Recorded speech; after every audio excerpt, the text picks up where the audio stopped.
Hello, this is a guy who likes fanfiction and is too lazy to read, so here is the Leonine Heresy in audio form. Check the description for the links to the author. Index Astaroth's Raven Guard, the Silent Killers. From the shadows they come, annihilating all in their path as they leave a trail of destruction in their wake like a storm in the night. Few of the Emperor's legions are more brutal, or spoken in hushed tones, like the Astaroths of the 19th Legion. The dreams of a legion of liberators died with their primarch on the black sands of Istvan, and the Raven Guard have turned back to their old ways, acting as instruments of terror against any who would turn their backs upon the Imperium. Though their methods make even the other legions uneasy, the Raven Lord's sons remain loyal, bringing the fear of the God Emperor to traitors everywhere. Nowhere is safe from their wrath, and the Imperium's foes are driven to paranoid madness, for who can be sure that the shadow of the Emperor is not watching them even now? Origins, hidden in the shadows. In the latter half of the 30th millennium, the Emperor of mankind revealed himself, marching across Terra at the head of his mighty army of thunder warriors, casting down the warlords who had misruled Terra and banishing the abominations that had sprung up in the darkness of old night. The age of strife was over, to be replaced by the age of the Imperium. Having reunited Terra, the Emperor set off into the stars, bringing peace and order in a new Imperium throughout the solar system and the galaxy that lay beyond. At his side were the legions Astaroths, mighty armies composed of enhanced super soldiers clad in mighty suits of armor who knew no fear as they towered over the rest of humanity. Each of these legions was assigned a numeral designation, only later receiving a name for themselves after a notable campaign. The Indomitable I Legion was the first created, masters of many facets of war, but later legions grew more specialized. Each subsequent legion was specialized in their creation, designed to fulfill a particular role in the Emperor's design. Some were masters of siege warfare, such as the 4 and 7 legions. Others became unmatched in close combat like the fearsome 9 and 12 legions. Still others were masters at infiltration and special operations.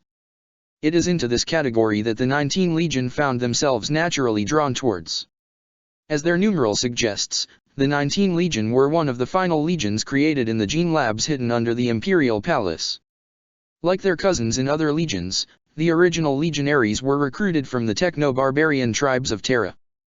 The 19 were specifically taken from the Xeric tribes of the Asiatic dust fields, which lay to the north of the palace and were one of the first regions to be conquered. These tribes were eager recruits, for their culture valued strength, and none were stronger than the Emperor. The will of the strongest was paramount, and thus any who opposed him were to be cast down through any means necessary and carefully watched to ensure they never rose again. Acting as the hidden hand of the Emperor, the 19 trained extensively in special operations and precision strikes, acting against any who would think of betraying their oaths to the Emperor. Such thinking made them effective warriors, if prone to excessive cruelty. However, the Unification Wars were a cruel time, and so the XIXTH grew to be the Emperor's favored legion for precision operations. They gained fame for their swift campaigns against Khaligan of Ursh, infiltrating the cities of his empire and crippling their operations in a matter of weeks. When the legions took to the stars, the 19th ruthlessly crushed the Xenos pirates who infested the moons of Jupiter, extirpating them so thoroughly that their very names have been lost to history. At their head stood the Shade Captains, particularly brutal Astaroths who gained their position in the brutal Critocracy through acts of unparalleled ruthlessness. These captains reported to a Shade Lord, who acted as Legion Master until their primarch could be found. Their fearsome reputation was exacerbated by a quirk of their gene seed, which darkened the hair and eyes of recruits while turning their skin an unhealthy gray pallor. Such traits, combined with their fierce independence, led them to unofficially be called the Pale Nomads.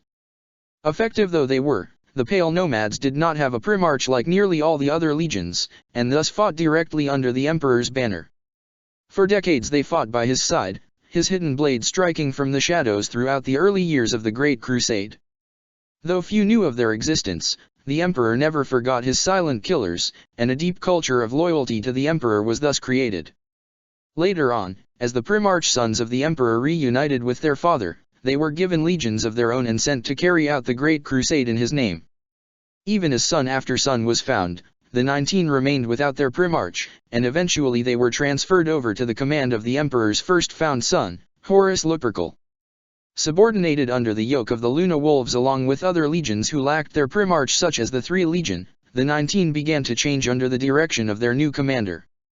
Primarch of the Luna Wolves, Horus began to utilize the Pale Nomads in a different manner to the Emperor, encouraging them to act on their worst impulses, to act as both an example and a threat. Many worlds yielded without a fight when they learned of who was facing them. Thus did the Luna Wolves become known for their unmatched success rate, all credit going to them, while the contributions of the 19th went unrecorded in their shadow. For those that did know of them, the Pale Nomads did become renowned for effectiveness and brutality, but they remained always second to others, especially as without a Primarch they remained at less than 10,000 legionaries. It is believed this fueled their frustration, creating a vicious cycle of cruelty, and the 19th was spoken of in the same tone as other problem legions such as Viath or Xiath. Even as other legions began to find their Primarches and campaign on their own, the 19 remained without theirs. For nearly a century and a half they fought in such a manner, and thus they became incredibly devoted to the ideals of the Emperor and the Imperium as a whole. Such was the state of the Legion when they were finally reunited with their Primarch, on a moon known as Lycius, the Deliverer. As powerful as he was, the Emperor could not be everywhere at once, and so he created 20 mighty warriors known as the Primarches, who would act as commanders and inspirations to humanity. However, shortly after their creation, the Primarches were stolen, cast to the stars through malign forces. The Great Crusade was forced to start without them, slowly finding the Primarches as the legions traveled the stars, reuniting the lost tribes of man. Finding a Primarch was cause for celebration, and each found Primarch was given command of his own legion which had been created from his gene template. Some legions were luckier than others, and were reunited with their Primarches only a few decades after the start of the Crusade. Others were not quite so lucky, and so their legions could not campaign in quite the same way. When the Primarches were scattered, cast to the warp like so many stones into a pond, their pods were sent in all directions. According to maps of the Imperium, Terra lies in the galactic west, and it stands to reason that most pods were sent eastward, as far from the Emperor's light as the dark gods could send them. However, the warp is not linear, and reason holds little sway in such a realm of madness. Therefore, when the pod marked 19 was lost, plucked from its cradle much later than the other pods, it was sent in quite a different direction, heading towards the galactic south, right towards the edge of the Milky Way galaxy near the edge of charted space, to a lonely moon in the forgotten Kiavar sector. Kiavar was what the priesthood of Mars would call a forge world, a planet entirely dedicated to the fires of industry. The age of strife had separated the world from those it was meant to supply, and so the techno-guilds turned inward, transforming the world into a dark beacon of science, where the value of human life was rather less than that of keeping the assembly lines running. The planet itself was airless, as the atmosphere had been stripped over millennia of misuse, the raw gases used to fuel reactors that powered the vast domes that covered its surface. Each dome specialized in different fields of technology, and each possessed a limited number of spacefaring vessels, though none were capable of leaving the system itself. Kiavar had 4 moons, 3 of which were lifeless rocks, stripped bare of anything worthwhile, while the 4th moon, known as Lycius, was inhabited. Lycius was a cold world, with glaciers on the surface above vast underground mines, all filled with prisoners used as slave labor, for Kiavar had no knowledge of servitors or skitarii like those found on Mars. The little pod exited the warp virtually undetected, crashing into the small moon, where it was found by a group of scavengers who worked the mines. Lycius was operated essentially as a free-range prison, where the overseers kept to themselves in massive black watchtowers as long as the citizen prisoners brought suitable taxes of raw materials each month. The scavengers guessed that the pod had been launched at the moon from Kiavar, its inhabitant taken from its parent as an act of punishment. Nevertheless, they had no reason to turn the child over to the overseers, so they took the boy in and raised him, and gave him the name of Corvus, a name which meant savior or deliverer in their language as an ironic joke. A year passed, and to the scavengers' astonishment, the infant swiftly grew into a teenager, and in the space of several months began joining the scavengers in their operations deep below the surface in the lightless depths of the caverns below. The young Primarch proved his worth, doing the work of many men, and leading them to new seams of ore. He possessed a prodigious appetite for learning, and pronounced his distaste for the trivial reasons many of the scavengers had been exiled to the planet. Corvus held many opinions shared by the exiles, notions of freedom and justice, and began traveling the moon, avoiding the black watchtowers as he traveled from commune to commune, rallying the beleaguered workers. He possessed much innate knowledge, and was a natural source of unity, gathering many to his side. Finally, the appointed time came, and the workers rose up in revolt, declaring they would live no more as slaves to distant overlords across the ocean of space, and they overthrew the guards in their towers. The techno-guilds ignored this at first, but began to take notice as the flow of raw materials began to dry up. Sufficiently provoked, they sent punitive expeditions of indentured soldiers, burning down the meager dwellings as they sacked the small villages that existed around each watchtower. Corvus led the counter-attack, using hit-and-run tactics to give the soldiers the first and last real fight they'd ever experienced. The young Primarch discovered he had innate gifts, a natural affinity for leadership, incredible combat prowess, and most intriguing, an ability to remain undetected to those around him. It couldn't fool technology, but Corvus was able to walk undetected before the very eyes of those around him if he wished. Using this ability, he stowed aboard the last transport of soldiers fleeing back to Kievar, leaving Lysias in the hands of his trusted revolutionaries, who began to create their own nation free from the whips and taxes of the overseers. On Kievar, Corvus found a similar situation to the one he had left, masses of oppressed people laboring to fulfill the quotas of their distant overlords living in luxury high above them in vast factory towers. He began anew, smuggling his revolutionary brethren from the moon to the planet, forming cells of freedom fighters who led the common people to revolt. As dome after dome fell, the revolutionaries acclaimed Corvus as their leader, and he stepped out of the shadows to lead them openly in battle. The people acclaimed him, and bestowed on him the surname Corax, a title which connoted leadership. Corvus Corax led his band of freedom fighters, which swiftly grew to become an army that cast down the tyrants from their fortresses built over their industrial prison complexes. Here too he freed the prisoners, though with more reluctance, as these were criminals as opposed to the political exiles of Lysias. When time for the final battle came, Corax was forced to reluctantly authorize the use of atomics to crack the last dome open, its inhabitants asphyxiating as the atmosphere was sucked into the void. As Corax personally planted his standard on the top of the highest tower in the now lifeless dome, a golden light appeared in the sky above. The Emperor of Mankind had arrived in person to retrieve his son. The reunion between father and son was a moment of joy and clarity. The Emperor spent days with his son, listening to his dreams and aspirations.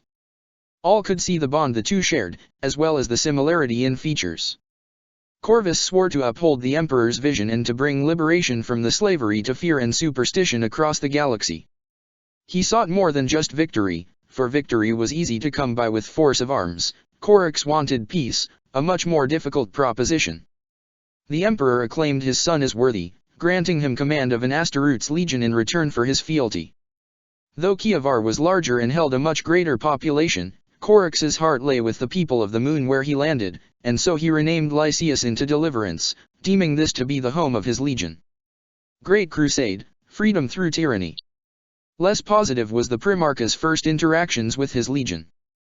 Corax found his sons to be a legion of killers, whose outlook and methods were all too similar to the techno-guilds of Kievar.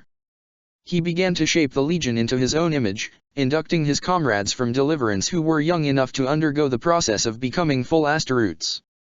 For their part, the Pale Nomads did not know what to make of their idealist father, and many found him to be unwilling to perform the brutal actions they saw as necessary to build the Imperium.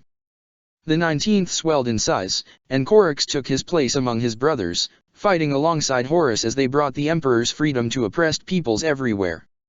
Even after reuniting with their Primarch, the Pale Nomads remained one of the lesser-known legions. This was a result of being one of the last legions to regain their father, but also as a result of their favored style of war. The Order of Remembrancers, the organization founded by Malkador the Sigillite to document the Great Crusade, found that its members had little access to the 19th Legion.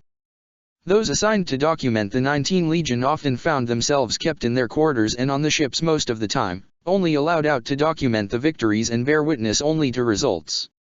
It is suspected the Pale Nomads were active across the galaxy, performing special operations that remained undocumented in a similar manner to their cousins in the XX Legion. The 19th Legion became a legion of liberators, fighting for the spirit of the Great Crusade in a way few other legions did, though their exploits were rarely known in the way other legions were. Only rumors of their victories and methods filtered out to the rest of the Imperium, speaking of soldiers who would strike from behind the enemy's lines and engage them on all fronts to obtain total victory. Corax deeply loved his father, and was close to Horus, and believed the goals of the Great Crusade to be truly praiseworthy. Yet the means they utilized did not sit well with Corax. Their utilitarian methods of waging war disgusted Corax. The way they terrorized populations into compliance reminded him all too well of the techno-guilds of his home world. Likewise, he reviled the Mechanikus for their sheer inhumanity, for they were men with whips akin to those of Kievar. As a result, relations between the Primarch and the machine cults of Mars remained rocky at best. Thus Corax swore to himself to be better, to make his legion be what mankind deserved. He distanced himself from the rest of his brothers, most of whom looked down on him anyway. Corax had a complicated relationship with his brothers to say the least. Being found much later than his brothers, the Raven Lord was seen as an afterthought, a lesser who would never be able to match the conquests of those who were found over a century earlier. Some brothers looked down on Corax, such as Guilliman of Ultramar or Russ of Fenris, who saw Corax as having been found too late to make any notable contribution to the crusade. Others avoided him due to philosophical differences, such as Rogaldorn or Perturabo, whose methods of war were simply not compatible with the vision Corax had for his legion and the Imperium. Others simply never crossed paths with Corax due to the size of the galaxy, like Fulgrim or Magnus. With most of his brothers set against him from the beginning, Corax spent most of his years with Horus Lupercal. Though all Primarches were technically the same age, the first found, Horus Lupercal, had long been seen by many as the eldest among them, and was treated with respect if not deference. Horus readily accepted Corax, and introduced him to more open-minded brothers. The first of these were Conrad Kurz and Lorgar, who were campaigning together at the time. These two brothers were serious but accepting, and Corax felt both shared a similar level of devotion to their father. A similar friendship was kindled between Corax and Mort Arion, bonding over their shared distrust for the warp and its users such as Magnus. For the better part of 20 years Corax campaigned by Horus's side. The Pale Nomads steadily grew in size, and they had quickly reached the point where they could lead their own expeditionary fleet. Despite this, Corax continued to stay by Horus's side. It is unknown why he did this, perhaps out of sentimentality or perhaps genuine fraternal affection. However, their relationship became strained over time. Though he looked up to Horus as the perfect general, Corvus did not approve of how Horus encouraged the worst tendencies in his sons. This came to a head at the Battle of Gate 42 during the Akamsotos campaign. Gate 42. The galaxy is filled with innumerable horrors who would deny mankind's birthright to master the stars. Many were destroyed during the Great Crusade, obliterated by the might of the legions Asteroutes. However, the galaxy is a vast place, and some foes thought vanquished survived, hidden away in the dark depths of space to return later to threaten the worlds of man. A vile Xenos parasite, suspected to be an offshoot of the Rangda, had infected an entire system, controlling them like puppets as they stirred the population to revolt. Though the Rangda were thought contained by the efforts of the First Legion, clearly some had slipped through the cordon sanitaire. Thus the might of 3 legions was brought to bear, the Luna Wolves, the Iron Warriors, and the Pale Nomads. Corax had never fought the Rangda, and could not understand why Horus was so determined to extirpate these Xenos by any means necessary. Tensions flared between Horus and Corax, which were exacerbated by Perturabo's battle strategy, which called for a full frontal assault. Corvus eventually ceded to his older brothers, and the battle that followed was a massacre, with entire companies of nomads falling to the guns of the fortress they had been ordered to take. By the end of the battle, the 19th Legion had lost thousands, primarily the Terran Marines who had volunteered for the task of fighting under Horus again. Corax was devastated at the loss of so many of his sons. For the remainder of the Great Crusade, Corvus and Horus never again campaigned together, and indeed did not meet again until after the Council of Nicaea. After the debacle of Gate 42, Corvus departed to campaign on his own. The Pale Nomads were now overwhelmingly composed of the Sons of Deliverance, and thus Corax renamed them, becoming the Raven Guard. The remaining Terran Marines were sent away, their presence a painful reminder of the fallen. Led by the Shade Lord Arcus-Fal, they were sent to campaign in the Ghoul Stars as the Ashen Claws, far from the rest of the Legion. The Shade Lord accepted this assignment with dignity, though all could see the hate in his eyes for the father who would banish his sons. Having thus purged his legion, Corax and the Raven Guard began campaigning on their own. Though they won many victories, Corax felt they were not as effective as they could be. Decades of antagonism between him and the Mechanics, once alleviated by Horus's diplomacy, had left them unwilling to fight alongside the Raven Guard. Without their technical support, the 19th's rate of conquests began to slow. Once he realized the source of the problem, Corax alleviated his supply issues by joining his fleets with those of his brothers Fukin and Ferrus Manus. Though the three seemed an unlikely partnership, they formed an unshakable bond. The trio would frequently meet in council to determine their strategy and how best to fit their legions together, and Corax put his legion's talent at infiltration to good use in support of the comparatively slower armored forces of his brothers. Unlike most Primarchs, Corax kept his legion mostly together, a force of around 70,000 or so, though a few groups were seconded to other expeditionary fleets. The three Primarchs campaigned together for nearly 40 years, bringing the Imperium to many worlds across the galaxy. Around the turn of M31, the three split apart, each traveling in their own directions. Ferrus left first, traveling to link his fleet with their brother Fulgrim, with whom he had long shared an unlikely friendship. Fukin meanwhile traveled to seek the Emperor's counsel. Thus Corax was left on his own, finishing up compliances in the far galactic east to the outskirts of the region known as the Ghoul Stars. There he remained for several years, keeping in touch with his brothers but alone once more. During this time, his legion took part in maneuvers against Rangda colonies, fighting alongside the V Legion in purging their cancerous worlds that lay outside the defensive cordon. This was grim, bitter work, but a necessary one, for no trace of these Xenos could be allowed to survive and reproduce.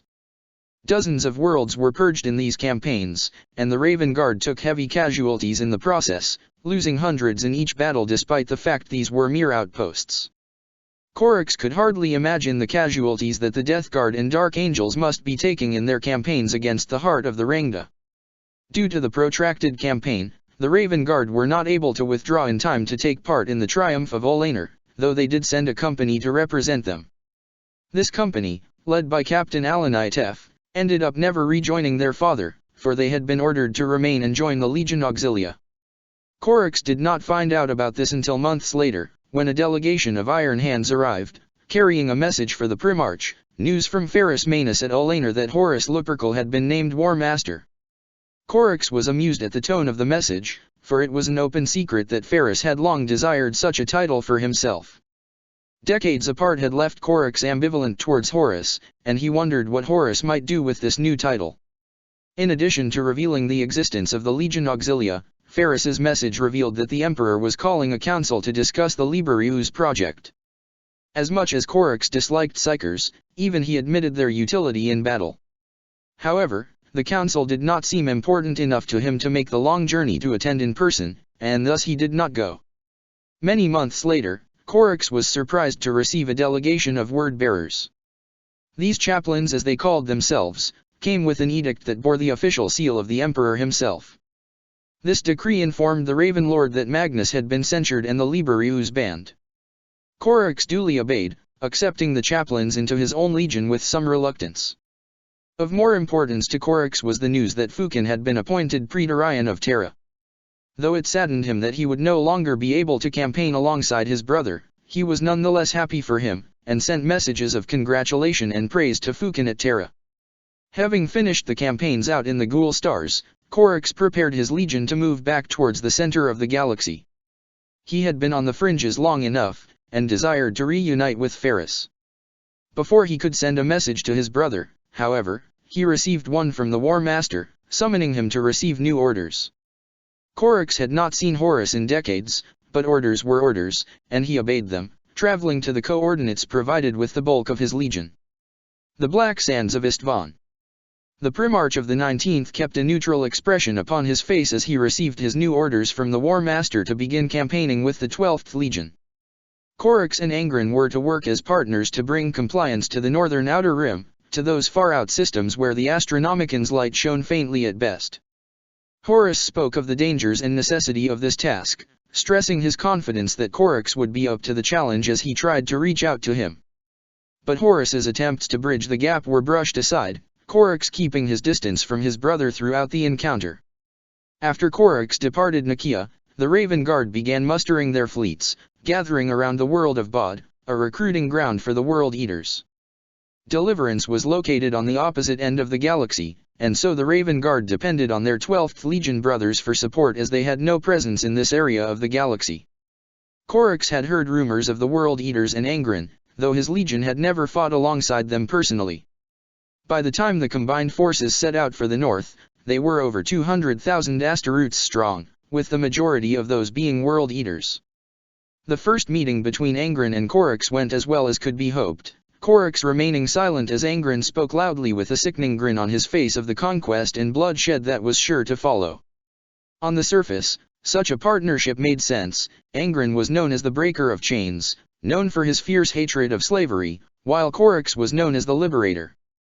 In addition, both Primarchs were known for their distrust for psychic powers, because of which neither legion was assigned any Thousand Sons auxilia. Their legions seemed like they would work well in concert, with the Sons of the 12th renowned for their melee prowess while the 19th were known for stealth and marksmanship. As the combined fleet sailed north, the warriors passed their time in the famous fighting pits of the World Eaters, and it seemed as though Horus's plan would be a success as the two legions formed new bonds where none had existed. For 7 years the two legions fought together. 19th Legion records show they fought their way through many nameless systems, leaving a trail of victories but few compliances obtained, the vast majority of systems discovered being infested with Xenos. Their campaign took them across the Chironid Deeps, the uncharted region of space that lies along the northern border of the galaxy. The Astronomicans' light shone but faintly here, and many worlds were home to unnamed monsters who are better off forgotten. Even 10,000 years later, the deeps remain sparsely settled and unconnected to the wider Imperium. Most of the systems they entered had been dead or dying, the meager human populations found eagerly welcoming the protection of the Imperium from the horrors that lay in the dark beyond. Not so with Istvan. The system was dominated by the third planet, a hive world which looked like it was covered in vast growths as one would have once found at the bottom of Terra's long-gone oceans, and were thus dubbed coral cities. A fierce naval battle broke out after the Primarchs made their demands for compliance known, the citizens choosing independence over submission. After crushing the enemy fleet, a drop pod assault was made, composed of Raven Guard shock troops and the World Eaters who had proven to work best with their cousins, nearly half of all Asteroutes present. The initial orbital bombardment had proven ineffective, so it came down to Bolter and Blade to clear the way. Led by Captain Erlin of the World Eaters and Captain Solaroan of the Raven Guard, the Asteroutes fought their way through the twisted semi-organic structures of the enemy, while their Primarchs directed the battle from their ships in orbit. Particularly challenging were the dreaded Warsingers, powerful psychers whose sonic blasts devastated massed ranks of legionaries while their mental defenses shielded them from retaliation. However, even these could not stand up to the fury of two legions, and the battle was won. The legions on the ground began to gather into the landing zones, ready for pickup. Then the unbelievable happened, a moment which would live in infamy forever. The might of dozens of World Eaters' ships in orbit launched their full payload into the planet below, aimed at the mustering grounds where the victorious Asteroutes had gathered. Thousands of legionaries died instantly, their armor melted into glassy slag by the heat of the ship's lances. The horrified Raven Guard fleet watched from orbit as their legion died below them. Surely this was some mistake, a weapons malfunction. Then the rest of the World Eaters' fleet opened fire, not at Istvan below, but at the Raven Guard fleet in orbit. The Raven Guard were outnumbered almost 2-to-1 in terms of ships, and were caught completely by surprise at this treachery. It was no battle, this was a slaughter. To their credit, the Raven Guard reacted swiftly, and the death toll became less one-sided. This was treachery of the blackest kind, for on the surface were tens of thousands of World Eaters too, who had fought loyally by the Raven Guard's side. As the battle continued, the shadow of the Emperor, the grand flagship which bore the Primarch himself, was shot down, crashing to the surface below. The mighty battleship impacted with the surface, creating a colossal crater from the sheer force of its impact. Within minutes, thousands of drop pods began to rain down after it, as the assault forces of the World Eaters who had remained in orbit descended in force to butcher the survivors. The 19th Legion fleet had been destroyed, and only a few smaller ships were able to effect an escape, forced to flee into the outlying worlds of the Istvan system in transports incapable of escaping into the warp. The hordes of the traitorous 12th surrounded the forces on the ground, and the ships in orbit moved to a support position to blockade the planet while the World Eaters turned their attention to exterminating the survivors on the ground. The blood-crazed 12th began to slaughter all they could find, both Raven Guard and World Eater alike, as they rushed towards the crashed flagship, Angren at the head of his mob of killers.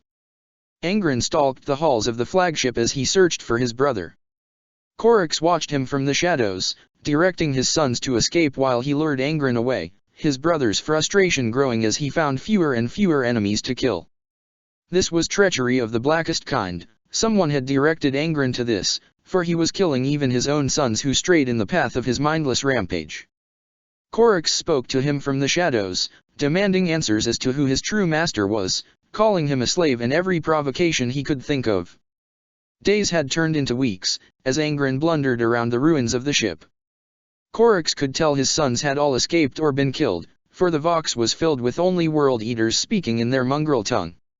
Finally, the time came, as Angren gave up on trying to find his brother, and began to return to the surface. This would not do.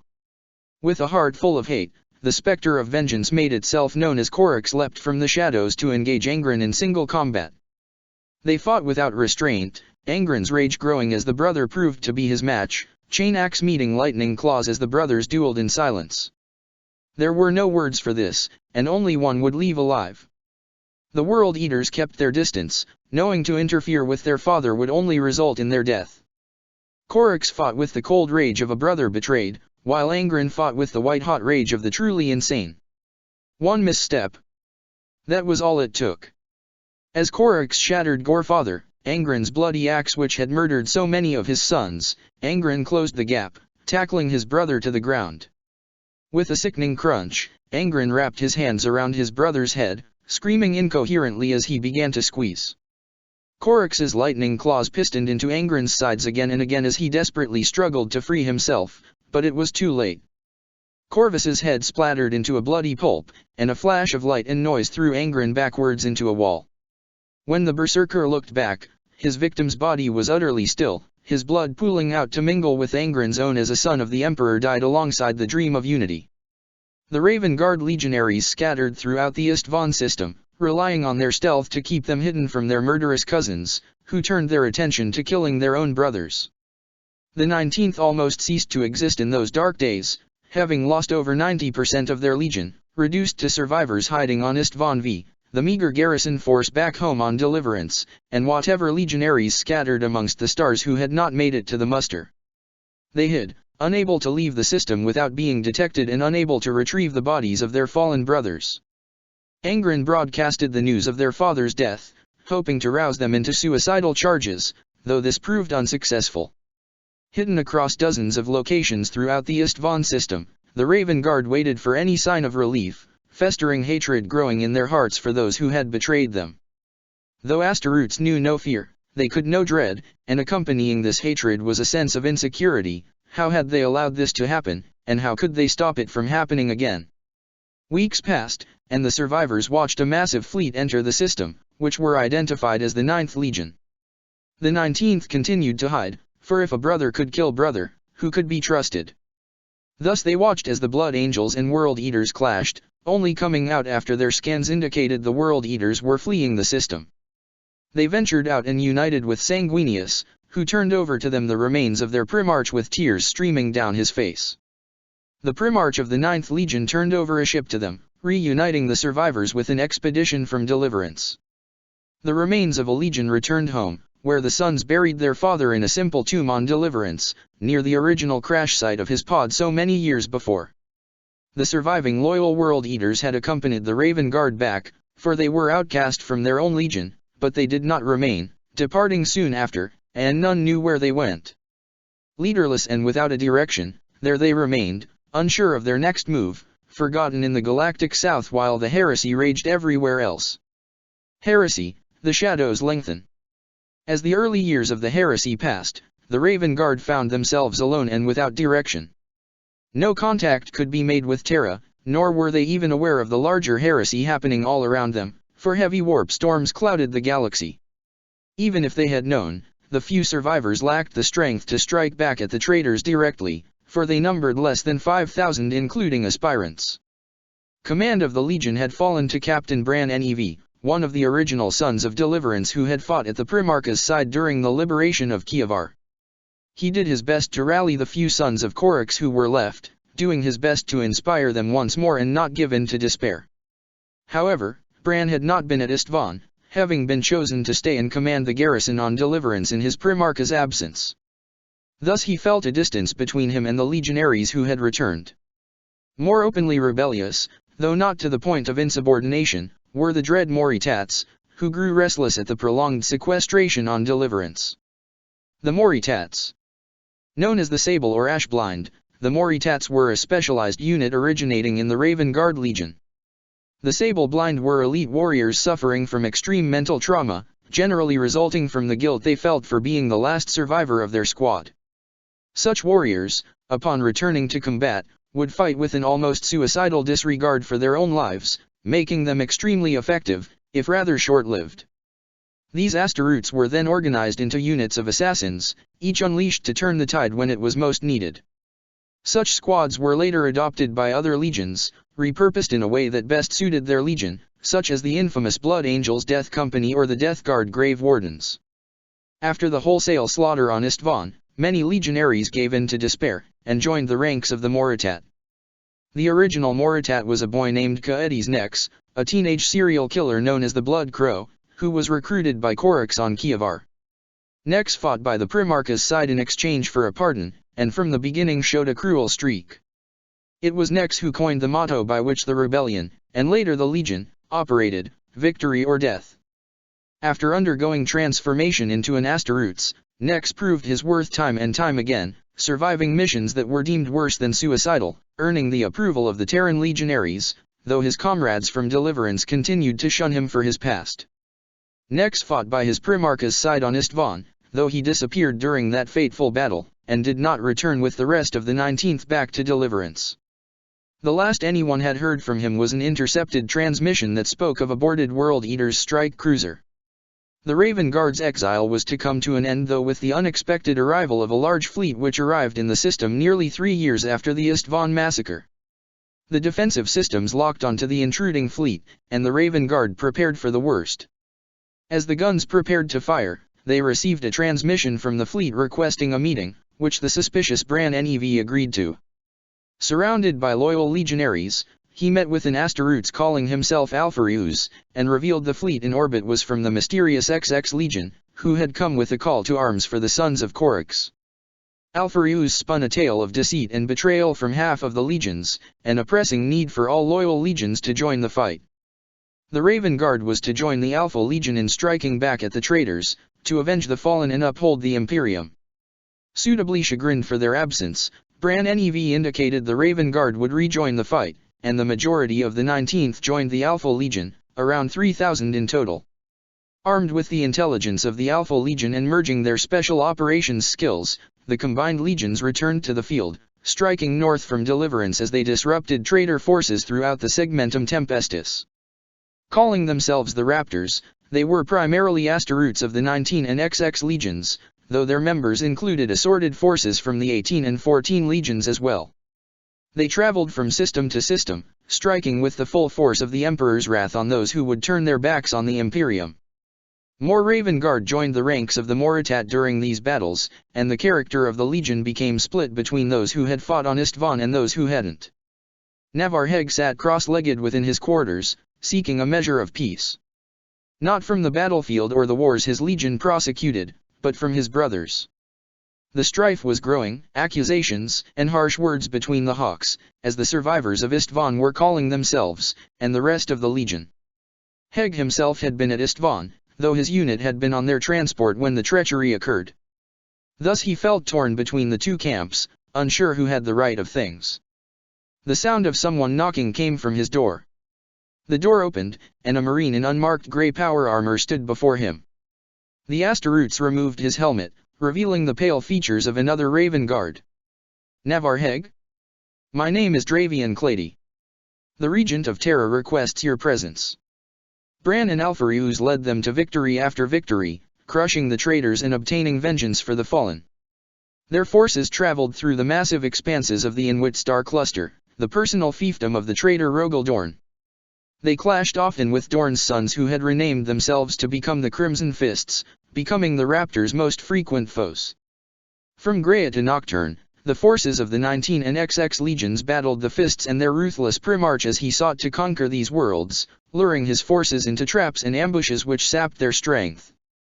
Many heroes had their legends start during this campaign. Deadly Nikana Sharokin, who claimed the lives of a dozen Crimson Fists captains with his sniper rifle on the fields of Talern, daring Captain Alvarex Mon, who led a bombing run on the phalanx itself, Apothecary Vicente VI, who became known as the Ferryman's Foil for his skill in saving the lives of many a legionary thought to be a lost cause.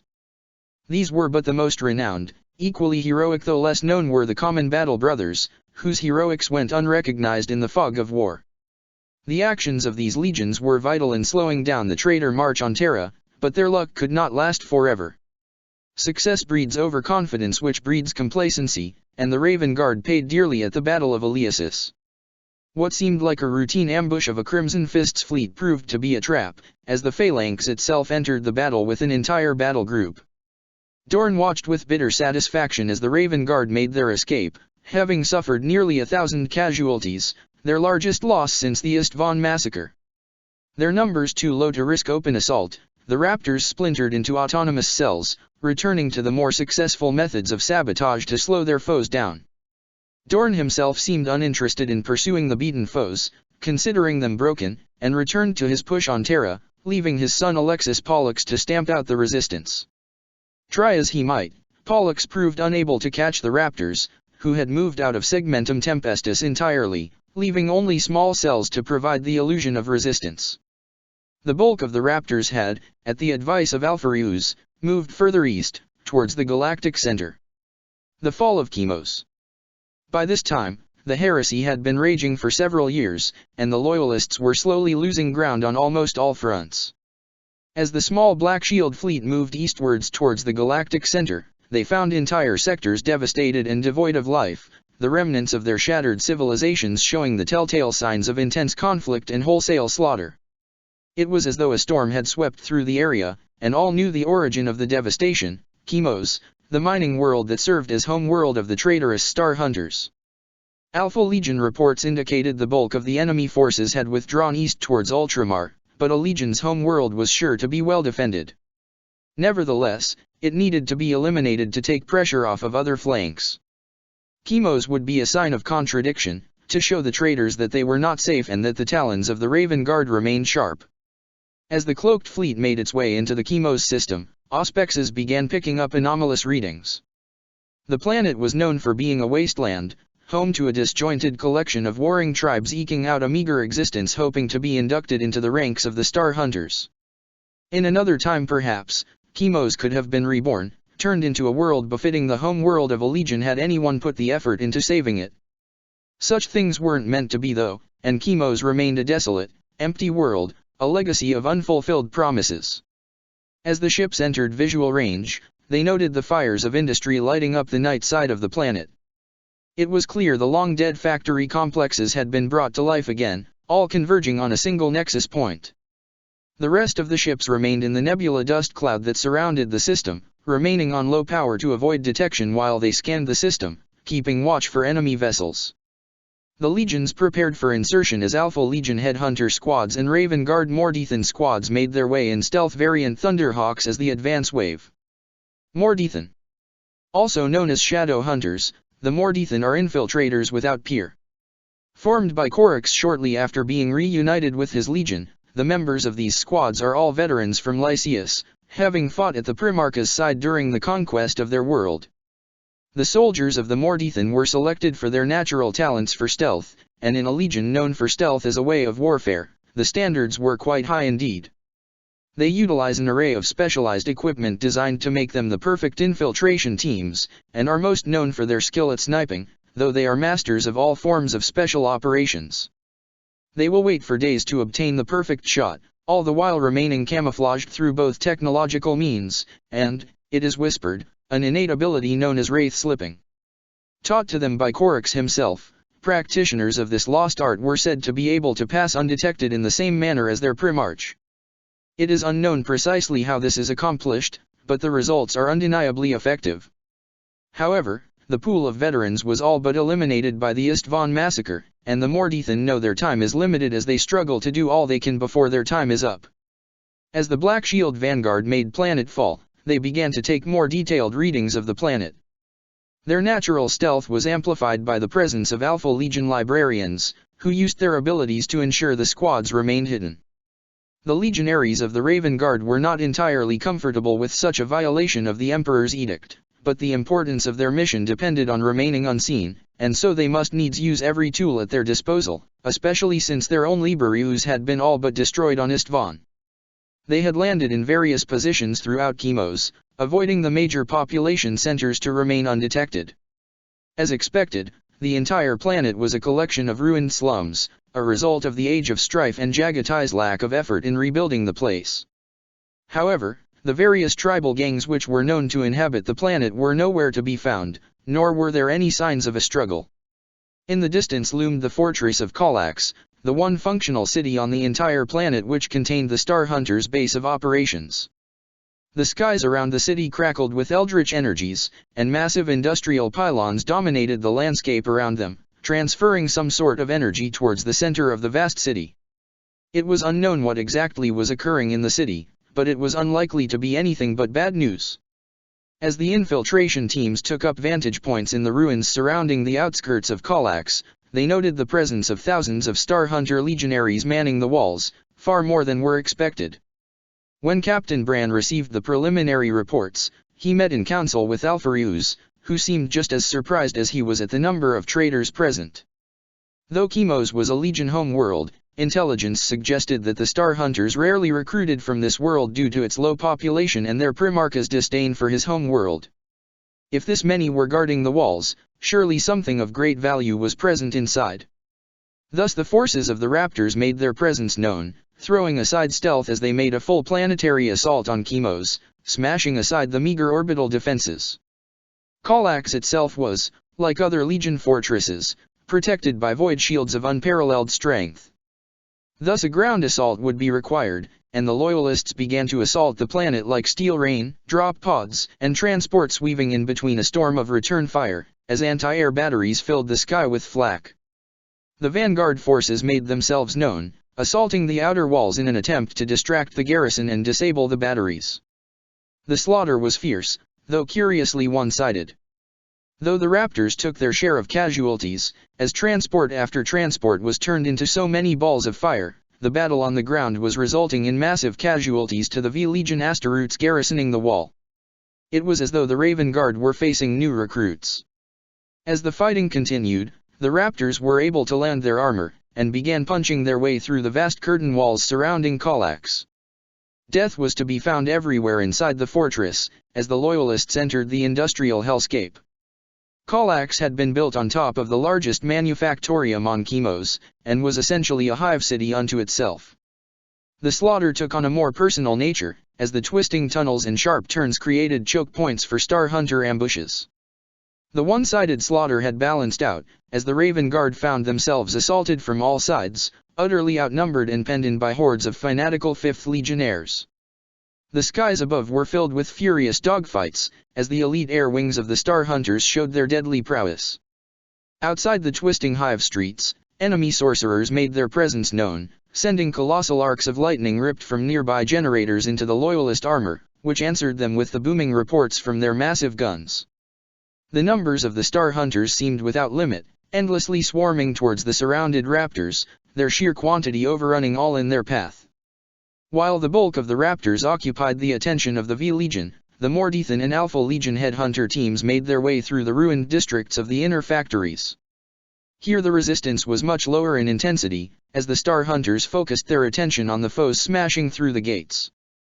The infiltrators moved like a dagger into the heart of the fortress, planting hidden explosives as they made their way inside.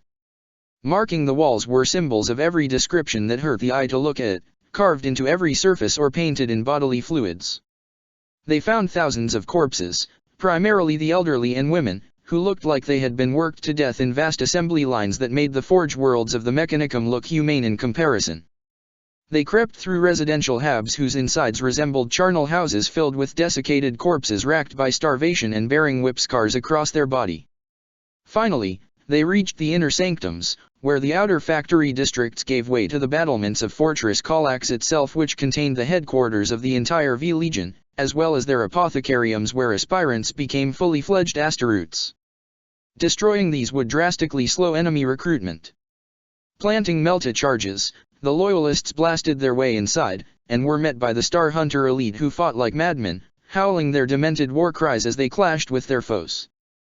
The V Legion knew all too well the prize they guarded, and so threw everything at the assembled Loyalists, from Legion Helots to scouts lacking even a black carapace to the elite Blade Dancer Terminator squads. The Star Hunters brought their full might to bear, led by a massive legionary in Cataphractii Terminator armor whose iron halo marked his rank while it protected his crushing charge through the Loyalist lines.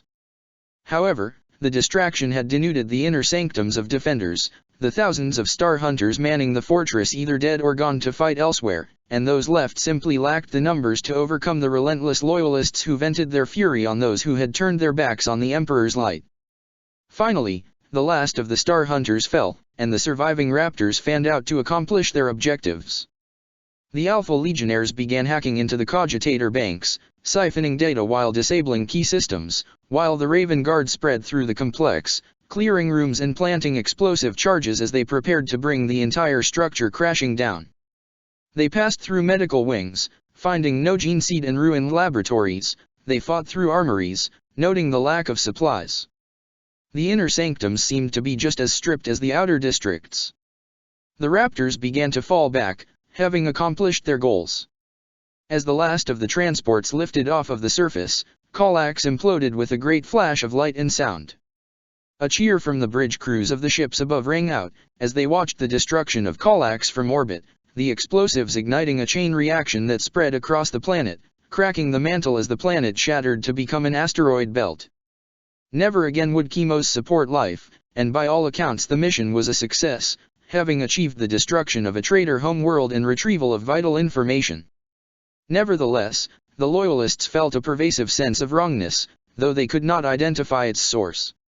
It was as though they were missing something, and they were gripped by a sense of unease. There were entirely too many Star Hunters present on Chemos, especially considering how it looked as though it was in the process of being stripped, and it fell far too easily. Further investigations would have to wait, for urgent transmissions had been received, the traitors had broken through to Terra, and all were called to the defense of the throne world.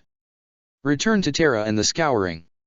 However, half the galaxy lay between Chemos and Terra as massive warp storms filled the warp with such turbulence it made it almost impossible to travel. The astropaths indicated a hurricane wall stretching from the Prosperin Dominion to the Inwit star cluster, forming an impassable wall that blocked the shortest route to the solar system. Nevertheless, Fukin called for aid, and the Sons of Deliverance would answer. The fleet began to make short warp jumps towards the galactic core, utilizing the tide walls of the Maelstrom to launch their fleet vast distances as though they were stones being skipped along the surface of a lake. Such maneuvers, though effective, were incredibly risky, and many a ship was dragged into the warp as its crew desperately tried to keep their Geller fields operating as the unmatched strength of the Immaterium battered against them. As the fleet made its way south, they discovered many ruined worlds, ringed by shattered fleets. Clearly the traitors had forced their way through Bastion Omega, the collection of systems that formed the main bulwark defending Terra. Dozens of worlds of every classification and description had been annihilated, and ships of almost every legion were present, gutted and left adrift in the relentless drive towards the home world. Many months passed and the Raptors began to despair of reaching Terra in time. As they plunged deeper into Segmentum Solar, they began to find the traitors themselves, ships without power, drifting through the void as their crews repaired their damaged engines. No quarter was given as the Raptors made their presence known, like ravens descending to tear their crippled foes apart. Be they fleets or garrisons, the Raptors moved as a cleansing dagger, excising the traitor taint as they passed through. Finally they arrived at Terra, moving their battered fleet past the omnipresent fields of debris that littered the system and filled the atmospheres. Hoping for the best but fearing the worst, they initiated contact with Terra, and were relieved to hear of the Loyalist victory. though their joy swiftly turned to mourning as the cost set in. With the Primarch dead, the Emperor near death, and the near destruction of the throne world, this was truly a Pyrrhic victory. However, the Raptors were accustomed to loss, and received their orders, setting off to accomplish the will of the Primarches. The forces of the Alpha Legion departed, returning to parts unknown, as the small Raven Guard contingent remained on Terra, aiding their brother legions in excising the taint of chaos. As the Imperium rebuilt itself from the ashes and began to reassert its influence, the 19th labored in the shadows, their contributions largely overlooked due to their small size. Less than 3,000 sons of Corax had lived through the fires of the heresy, and with their Primarch dead, they lacked a voice on the future of the Imperium, subject to the whims of others. Thus their legion seemed doomed to fade away, and the survivors returned to their home world. There they remained until the arrival of the Shade Lord. Several years after the end of the Siege of Terra, a large fleet bearing Raven Guard identifiers arrived at Deliverance, filling the weary legionaries with a new sense of hope that perhaps more of their brothers had survived the heresy than previously thought. As the senior officers of the Legion gathered around the landing fields to greet these mysterious arrivals, out marched thousands of Astaroths wearing the signature black of the 19th Legion, with not white but red pauldrons and vambraces, their armor bearing lightning bolt and raptor iconography. At their head and bearing the seal of the War Master stood Shade Lord Arcus Fel, and at his side in a position of honor stood Caetus Nex and his Moritat brethren, long thought dead. To the utter disbelief of the Raven Guard, Fel announced that by decree of the War Master, he was assuming command of the 19th Legion, and the Ashen Claws were to be folded back into the Raven Guard to bolster their numbers. The decree was deemed authentic, and Captain Bran relinquished command to Fel, who began to direct the process of rebuilding the Legion as it participated in the scouring. Working under the command of Horus and his sons, Fel and the Raven Guard were at the forefront of the scouring, serving as the elite troops clearing the way for the Imperial armies to move in after them. Their time in the Ghoul Stars left them utterly without mercy, and the Raven Guard assumed the aspect of vengeance, bringing a reign of terror to planets which had bent the knee to traitors. The 19th were reborn for a third time as Fel led them to victory after victory, all the while shaping the Legion in his image. Fel himself died centuries later during the First Black Crusade. It's said he never visited the tomb of his father, and decreed that he wished to be buried in the Imperial Palace on Terra. Under his successors, the Legion continued to make itself an instrument of terror, monsters swooping out of the shadows, becoming an instrument of oppression and fear as it enforced the will of the High Lords of Terra to keep the Imperium in line. Thus did Corax's dreams of a legion of liberators die as a vengeful son reshaped the Legion to spite his father's memory. Post-heresy. The Raven Guard's small size meant their influence was limited compared to other legions, and they stayed mostly within the confines of Segmentum Tempestus. They played no role in founding any institutions of the Imperium unlike their brother legions, and seemed content to act as they always had, bringing death to any who would step out of line. Thus did they fade from the forefront, remaining the half-hidden blade, the sword of Damocles which threatened utter destruction. The few legionaries who still believed in Corax's ideals faded into the background, holding no influence in the Legion under the Shade Lord and his successors. Thus did the Legion begin to develop the start of a split personality, until the rise of the Death Watch in the wake of the War of the Beast. The Death Watch. After the destruction of the Orc Empire of Olaner and their remnants around the Kondax sector, the Orcs were thought to be nearly extinct, scattered and incapable of uniting enough to seriously threaten mankind again. Such estimates proved to be wildly overconfident, for less than 1,500 years later, a Wa'ak of unparalleled size rampaged through the Imperium. Trillions died in the initial waves, as a mass migration of Xenos smashed its way through the complacent worlds of man in an unstoppable green tide. Eventually, through heroic sacrifice, the legions managed to destroy the invaders, though not without heavy losses, including nearly a quarter of the 19th Legion. In the wake of the War of the Beast, a new faction of the Inquisition was formed under orders from the last surviving Primarch, Fukin. Thus the Ordo Xenos came into being, whose job it was to watch the alien threats who menaced mankind from without. They were to have a force of Astaroths who formed the military arm of this new faction, the Death Watch. Taken from every legion, the veterans of the Death Watch were those who had shown particular skill and dedication toward excising the taint of the alien. The Death Watch was to inhabit a network of watch stations throughout the Imperium, an elite reaction force who would stop the myriad alien threats to the Imperium before another War of the Beast could occur. They would be led by Watchmasters, who reported only to the Inquisition. A large portion of the Death Watch officer corps was taken from the Raven Guard, including the dreadnought Captain Bran Nev. Many of these veterans were those who had trained under the Sons of Deliverance, who had died forgotten and unmourned by the rest of the Legion under the Shade Lords. Thus did they join the Death Watch, giving their lives heroically in service of the Imperium, remembering the past as they imparted their wisdom to their new brothers. The Raven Guard continue to second their members to the Death Watch, and are one of the legions who do so the most.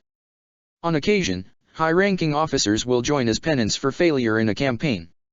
One recent addition to the Death Watch is Shadow Captain Corvidi, who is currently serving time, as the Raven Guard call it, as a result of failure in the line of duty. A captain in the Knights of the Raven chapter, Corvidi was responsible for prosecuting a conflict against a newly discovered human civilization in order to bring them into the Imperium. His forces were ambushed by a large mechanized force of the enemy, and few made it to safety. As penance for losing so many under his command, Corvidi resigned his position, and voluntarily joined the Death Watch. Having removed the source of conflict within itself, the 19th became an altogether more brutal organization. Deliverance became a prison world once more, and the Legion shipped in criminals from surrounding sectors to boost the population and encourage survival of the fittest. The massive forges were turned over to agents of the Mechanicum, who ran the industry which provided the Legion with the tools they needed to wage war across the stars. Though the Raven Guard maintain their emphasis on stealth, terror remains their other primary weapon, and they remain aloof figures watching over the prisoners below, stepping in to induct the most promising into their ranks. The Raven Guard have been drawn into many conflicts throughout the millennia, against all manner of opponents. From the Vile Teo on the eastern fringe to the forces of chaos during the Gothic War, the Raven Guard fight for humanity across the stars. A notable victory occurred in 996 M41 with the destruction of Wyack Garagak, which came close to threatening deliverance itself. Smashing through the forces of the Elysian Imperial Guardsmen, the might of the Raven Guard hit the Wyack head-on, breaking the Greenskin menace and liberating the Furser sector. Their sheer numbers took 5 chapters of the Legion to subdue, a rare gathering of force, though a necessary one, for a single chapter would have been overwhelmed. However, the Raven Guard are never more united than when facing a common foe, and it became a textbook example of how to fight the Orcish menace. Home world, recruitment, and gene seed. As the centuries passed, the Raven Guard gradually rebuilt their numbers. Without a primarch to bolster their ranks, the Legion apothecaries were forced to experiment, searching for a way to regain their former size, which bore limited success. At the cost of irreparably damaging their gene seed, the Raven Guard quickly grew in numbers, though the 19th remained one of the smaller legions. Even today the Raven Guard are among the smallest, around the same size as the Salamanders and larger than only the Space Wolves. The gene seed itself often rejects applicants, twisting the unfortunates into mutants that are given the Emperor's peace by the Legion apothecaries. However, waste is abhorrent to the 19th, and any functional or non-mutated organs are extracted from the corpse before the body is burned as fuel in the Legion's forges. The genetic legacy of Corvus Corax leaves indelible markers on those it is implanted in, most noticeable being that hair and eye color darken to become pitch black. In contrast, the skin begins to turn a pale white, bordering on an unhealthy corpse-like pallor.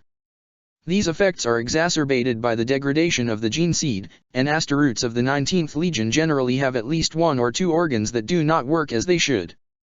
The pale skin is believed to be the result of a malfunctioning melanochrome organ, which is designed to rapidly react to protect an Asteroutes from changes in radiation. In addition, the men of the 19th lack the Becher's gland and mucranoid organs entirely. These organs, which allow other Asteroutes to spit acid and survive extreme heat and cold, and even the vacuum of space for short times, simply refuse to grow, the zygotic implants never developing into what they should. Located deep in the galactic south, almost at the edge of Imperial space, lies Deliverance. The light of the Astronomicon shines but faintly here, and thus it is an incredibly backwater region of space, which suits the Raven Guard just fine. There is but one inhabitable planet in the system, Kievar, a planet around the size of Terra, with one inhabited moon named Deliverance orbiting it. Deliverance contains the fortress monastery of the 19th Legion, and the entire moon is reserved only for the Legion and those they allow to land. The chapter is supplied by Kievar below, a world covered in industry and prisons. The planet itself has an incredibly thin atmosphere, thus all food must be imported or grown at great cost in hydroponic facilities. Dominating Deliverance stands the Raven's Pier, the fortress monastery designed by Korix to act as the hub of the Legion. It soars high above the buildings around it, its many rooms filled with aspirants in training, with a vast oratory located directly above the Legion armories and reliquary. At the very top stand the quarters of the Shade Lord, and below them in descending fashion are quarters for the various officers, though these are rarely occupied while the Astaroths are on campaign. Authority has its privileges, and the higher the rank, the closer the proximity to the top of the spire. The Raven Guard system of recruitment is based entirely around carefully applied cruelty. From the moment a citizen of the Deliverance system is born, they are assigned a debt to work off, known as the Wargeld. All citizens across the Imperium know they owe their lives to the God Emperor for his continued protection, but the overlords of Deliverance take it one step further, assigning an actual amount to each citizen. This debt can be worked off in a number of ways: labor, trade, selling an organ, etc. Failure to make timely payments results in a trip to debtor's prison, and it is estimated around 7% of Deliverance is either in incarceration or has been at some point in their lives. The many manufactoria of Kievar require manpower to keep the wheels of industry turning, which is sated by purchase of rights to indentured labor, thus the prisoners are kept busy, taking time off their sentences in exchange for service to the Imperium. However, the most efficient way to remove this is to sell a son to the Legion. Any family who has a son inducted into the ranks of the Raven Guard has their debt wiped away entirely. Such incentives ensure the Raven Guard never lacks for applicants. When an aspirant is inducted into the 19th Legion, they are put through a grueling regimen. The poor living conditions keep aspirants physically fit, so many recruits are shocked at the quality of nutrition paste they receive, designed to rapidly bulk them up. The bulk of training is similar to that of other legions, though special attention is given to special operations. Throughout instruction, it is drilled into the minds of the aspirants of their innate superiority, and where exactly they fit into the hierarchy of importance. At the top is the God Emperor of mankind, who rules by his inexhaustible might and divine authority. Below him are the High Lords of Terra who speak with the voice of the God Emperor, then the Shade Lord, and so on down the ranks. Below the lowest scout stands the common citizens of the Imperium, who are to be treated in accordance with his utility. Below that stands the mutant, the alien, and the traitor, in that order. Thus an intense disdain is fostered towards all those below them, and aspirants are encouraged to compete with each other while obeying those above to gain their favor. Combat doctrines and organization. The Raven Guard is thus kept sharp by constantly striving against itself.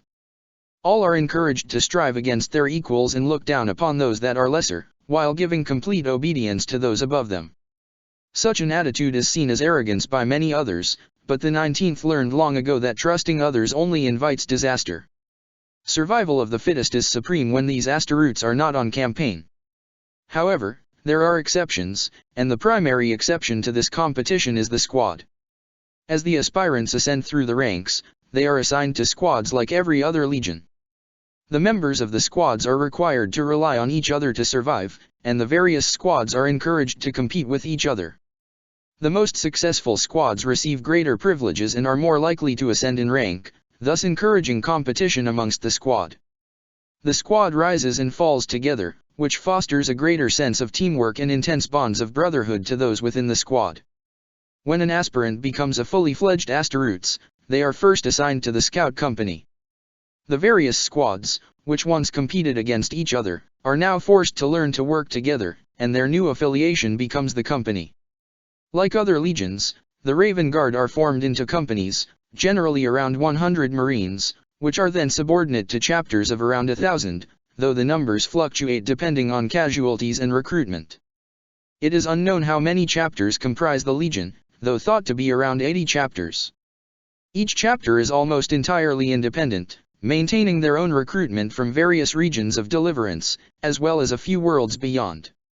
Most Raven Guard come from Deliverance, though there are a few chapters which prefer to do the bulk of their recruiting elsewhere, primarily on other prison worlds. The Raven Guard rarely act as a whole, but when they do, the results are astounding. Such a gathering of the entire chapter is called the Unkindness, and has only happened a handful of times in the past 10,000 years. For the most part, each chapter of the Legion acts on its own, occasionally combining with one or two other chapters if need be as they respond to various threats across the Imperium. The Raven Guard has maintained their emphasis on stealth tactics, though after the death of their Primarch they have put greater emphasis on entirely different use of that stealth. Instead of remaining hidden throughout a conflict, only revealing themselves at a point where it was too late to stop them before withdrawing, the Raven Guard now focus on sowing terror during the campaign itself. They begin by infiltrating a planet, completing extensive scouting operations to reduce the chances of any surprises. After surveying the area and eliminating any preliminary risks, they will begin terror operations, sowing fear and discord as they perform assassinations and sabotage from the shadows, crippling the enemy's ability to fight back. Finally, once the enemy begins to turn on itself, seeing threats in every shadow, the Raven Guard strike with overwhelming force, swiftly overrunning the enemy's command structure and leaving them leaderless, easy pickings for mop-up operations, which are generally left to others. Emphasis on speed and brutality are hallmarks of 19th Legion operations, and special care is taken to ensure that the enemy knows who crushed them. Imperial Guard often record the various markings which the Raven Guard leave, symbols that strike fear in the foe as much as they are symbols of hope to any who resist their oppressors. Though the Raven Guard spurn weakness and those too weak to free themselves, the beleaguered populations on such worlds cling to them as saviors, beings who have come to free them from on high. In another time they might have been called angels, but the betrayal of the 1st and 9th Legions has changed the connotation of such mythical figures. Instead, the Sons of Korax are the Watchers from the Shadows, the choosers of the slain who come to kill those that turn from the Emperor's grace. It is for this reason the Sons of Korax are primarily deployed on rebellious worlds, where their methods are most effective. The Raven Guard are extremely secretive about their deployments, only revealing themselves when the time is right. Thus the enemies of the Imperium are kept off balance, and many a planetary governor has had second thoughts about declaring independence, worrying that the vengeful Sons of Korax might be sent in response. The Raven Guard primarily fight against sedition in Segmentum Tempestus, though they fight across the galaxy where they are needed. When the High Lords of Terra need a world crushed, it is the Raven Guard whom they call to land the first blow. The Raven Guard maintain very close relations with the High Lords and good relations with the Ecclesiarchy, and are frequently called to work alongside the Imperial Guard, though the Asteroutes refuse to work directly with them, maintaining operational independence throughout.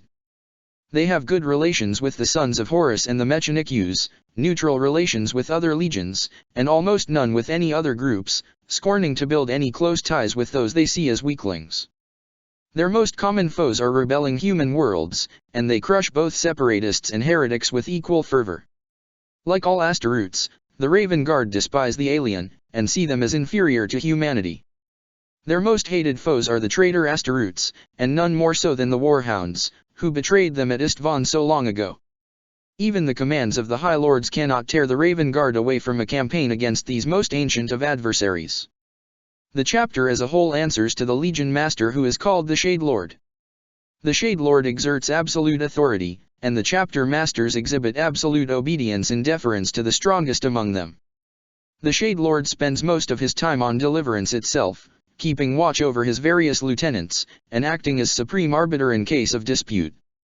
It is he who meets with the High Lords of Terra when they request an audience, and his staff which handle relations with outsiders. The fortress monastery contains a vast library, where all the Legion's records are kept, as well as secrets they would prefer to keep hidden, and only the Shade Lord and those he deems worthy are allowed in. It is unknown how he is chosen, though the Inquisition believes it involves a series of trials. The current Shade Lord and Master of Deliverance is Corvin Severax, a mystery even to his own legion. Upon assuming command, he had his service record restricted, and maintained a low profile, sequestered on deliverance. It is unknown how he obtained his position, though he assuredly has the confidence of his chapter masters, and has ruled unopposed for most of M41. When representatives request to speak with him, he acts through intermediaries who speak with his voice, usually shadow wardens, but sometimes others. He has released no recorded pronouncements, and has not named his successor, who is generally known by the title of Master of Shadows. However, the Inquisition believes the most likely candidate to be Kayvon Shrike, who was named a chapter master over a century ago in 861 M41 for his successful campaign against the Daemon Prince Corsaro. Shrike is a master of the teachings of Corax, and is unusually humble for a Raven Guard, serving alongside other legions and improving the public image of the 19th Legion as a whole by his heroism. It is unknown how Severax feels about these actions, but Shrike has never yet been censured by the Shadow Wardens. Shadow Wardens. In the early days of the Great Crusade, the Shadow Wardens were the elite bodyguard of the Primarch, though they were more ceremonial than functional, for all the Primarches were exceptional fighters. During the Istvon massacre, they were ordered away from his side, Corax preferring to save as many legionaries as he could. Only a small handful survived the heresy, and when Arcasfal returned to the Legion, they rallied to him, swearing to protect him and his successors. The surviving wardens were bolstered by the addition of Caedes Nex's band of Moritats, though there are estimated to be less than 100 total as of M41. As time passed and the culture of the Legion changed, the duties of the Shadow Wardens changed from bodyguard to enforcer, and the office became akin to a herald of the Word-bearers or an arbiter of the Night Lords. Each warden holds a rod of office, which denotes his absolute authority delegated to him by the Shade Lord. They are dispatched to the disparate chapters with tasks of particular import, and would watch and judge the efficacy of the chapter as they completed the task, whatever it may be. If dedication to the Legion was found wanting, or insufficient rates of success, the wardens were empowered to depose the commander, regardless of rank, and appoint a new successor from amongst the captains to take his place. Questioning the authority or rationale would result in severe punishment, and by the end of the 41st millennium, the wardens were unquestioned, if rarely seen. It is believed they spend most of their time in the Raven's Pier, ready to act upon the commands of their master. Upon the death of a Shade Lord, it is the wardens who announce the new Legion Master, and who stand in the shadows watching as the Recluserch bestows the symbols of office upon the new Shade Lord. In recent years, the Raven Guard have found a new enemy, the Tio. The Tio are a race of Xenos inhabiting the eastern fringe known for their rapidly advancing technology. Such careless advancement has made them mortal enemies with the Adeptus Mechanicus, who petitioned the High Lords for aid in crushing their fledgling empire. In response, the High Lords dispatched several chapters of the 19th Legion, and battle was joined. The naive Xenos proved highly susceptible to the terror tactics of the 19th Legion, and their forces were in full retreat until the arrival of the Tyrannid Hive Fleet Behemoth forced the Raven Guard to withdraw to support other forces. Since then, legends of murderous shadows in the night continue to terrorize worlds near the borderlands of the Tio Empire, and many an imperial governor has thought twice about selling out his world in case one of those shadows finds its way into his palace. Beliefs and Warcry. Despite their disdain for the masses of humanity considered weak and below them, the Raven Guard are the legion with the highest rate of belief in the divinity of the God Emperor. The sprawling prisons of Kievar are breeding grounds for superstition, and the Legion has never been able to fully break these habits from their recruits.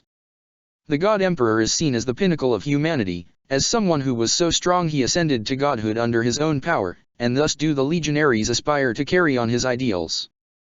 This cult of strength, drilled into their heads from even before they join the Legion, leads to legionaries who scorn individual humans as weak and fragile, but value humanity as a whole in what they believe to be the same manner as the Emperor. Thus any atrocity can be excused in service of making the Imperium stronger, culling it of its weak elements who would only bring down those around them. There is no greater sin than being weak, and no greater sign of weakness than those who would turn their back on the light of the Emperor. Heresy is seen as a moral weakness, and treachery as a spiritual failing which must be corrected by any means necessary, expunged before it can spread to others. The Raven Guard are shepherded in this mindset through the omnipresent ministrations of the chaplaincy, and maintain the highest number of chaplains of any legion. The chaplaincy, originally founded to ensure moral discipline in the legions after the Edict of Nicaea, has taken on an entirely different aspect in the 19th. Raven Guard chaplains are seconded to shrine worlds of the ecclesiarchy in much the same way as tech marines are sent to Mars, and there they learn the tenets of faith to bring back to their chapters. The chaplains ensure their brothers remain faithful, willing to do whatever must be done in service of the Emperor. The Master of Sanctity, the highest chaplain in the Legion, is seen as a source of spiritual guidance, followed by the Recluserch, who oversees the vast chambers below the Raven's Pier that serve as the Legion's reliquary. The office has taken on a sacral character, and oversees the crowning of a new Shade Lord. The crowning over the millennia has become an elaborate ceremony where the Master of Sanctity receives the oath of office of new Shade Lords, who pledges his undying fidelity to Legion and Emperor. After he gives his oaths, he is anointed by the Recluserch with sacred oils before placing the helm of office upon their brow. The Raven Guard reserve the bulk of their devotion for the God Emperor, though heroes in the Legion's past are treated in a similar fashion similar to saints of the ecclesiarchy. It is believed they watch over the Legion from the Emperor's side, interceding on their behalf to gain blessings. The highest saint is First Lord Arcus Fel, who gave his life as a martyr against the forces of chaos long ago and set the Legion on its path. Comparatively little attention is paid to Corvus Corax, their barely remembered father whose name shows up only in certain litanies, generally those relating to stealth. In contrast to the emphasis on the chaplaincy, they maintain the fewest librarians of any legion, none at all. The warp is seen as a taint, a failing of the soul in defiance of the Emperor's decree to ban the use of psychic powers. Though the edicts of Nicaea fell to the wayside after the heresy, the Raven Guard remember the Emperor's law, as well as their own Primarch's disapproval of such powers. Similar to the word-bearers, any acts of the Empyrean are seen as manifestations of the Emperor's will in them. There are no librarians in the 19th Legion, only chaplains, who use the light of the God Emperor to inspire their brethren around them. The librarians of other legions are seen as moral failings, a stain upon those legions, and navigators are seen as a necessary evil. Enemy psychers are an evil to be destroyed at the earliest opportunity. The Raven Guard maintain the same matte black armor color that they have worn since the heresy. This allows them to better hide in the darkness, and is symbolic of their status as sinners unworthy to stand in the Emperor's light. Even Tech Marines wear black instead of the usual red of Mars, though one shoulder pauldron is painted red in deference to the Mechanics. Veterans of the Legion are permitted to add white as a mark of status. Their shoulders still bear the white raven's head, the symbol of watchfulness and wisdom. When throwing off the shadows and entering battle, the most common warcry is Victoris aut mortis, which is a High Gothic phrase meaning victory or death. This motto perfectly encapsulates the attitude of the 19th Legion: victory must be achieved, by any means no matter how brutal. Failure is a weakness, weakness is a sin, and to sin invites death. Thus do the Raven Guard fight without regard for morals or undue concern for their own lives. Other common phrases include invocations to the God Emperor, and the chaplains of the Raven Guard are known for their inspiring oratory. K. von Shrike stepped out of the lift, the doors whispering shut behind him automatically. He walked through the antechamber of the Reclusium, the sacred halls beneath the Raven's Pier oratory. It was silent down here, the thick walls dampening all sound from above. He inclined his head to the chaplains who guarded this sacred place, walking past them as they tended to the sacred relics which rested here. In times of great necessity, the weapons of war would be removed, bestowed on various worthies as they prepared to embark on a crusade. Shrike himself had been lucky enough to receive such a relic, the Raven's Talons, relic lightning claws said to have been crafted by the Primarch himself. There were those that frowned upon such a choice, disapproving of the implications of such a selection, though never to his face. Most others deemed worthy to bear such an honor chose relics from previous Shade Lords, heroes who exemplified the brutal strength of the Raven Guard. Those claws were back in his quarters though, and Shrike wore the simple black robe of an initiate, humbling himself as all who entered the reliquary must do. The reliquary was a place to acknowledge the strength of those who had gone before, and it was not considered a weakness to pay homage to these fallen heroes. However, Shrike did not stop at the normal shrines, continuing beyond the relic chambers into the dark halls that lay further within. All Astaroths can see in the dark, and so the low light was no challenge at all. Such teachings were true to the Brotherhood of Shadows that bound all sons of the Raven, and thus the further into the reliquary one went, the darker it got, until there was no light at all. Shrike passed fallen Shade Lords of days gone by, those who had fallen millennia before coming to a halt at the deepest, final chambers of the Raven's Pier, where the rooms were entirely shadowed and even an Astaroth struggled to see in the pure blackness. The silence here was oppressive, and dust filled the room. Shrike was the only visitor to this shrine, though he was not able to attend as often as he would like. It was no understatement that the Shade Lords cared not for this place, and would rather it be forgotten entirely. He knelt down, and prostrated himself before a simple tomb of black marble. Shrike prayed for guidance as he recited silently the familiar litanies before the tomb, looking up at the inscription on the sepulchre's headstone, Corvus Corax, son of the Emperor, Primarch of the 19th Legion. Check the description for the links to the author.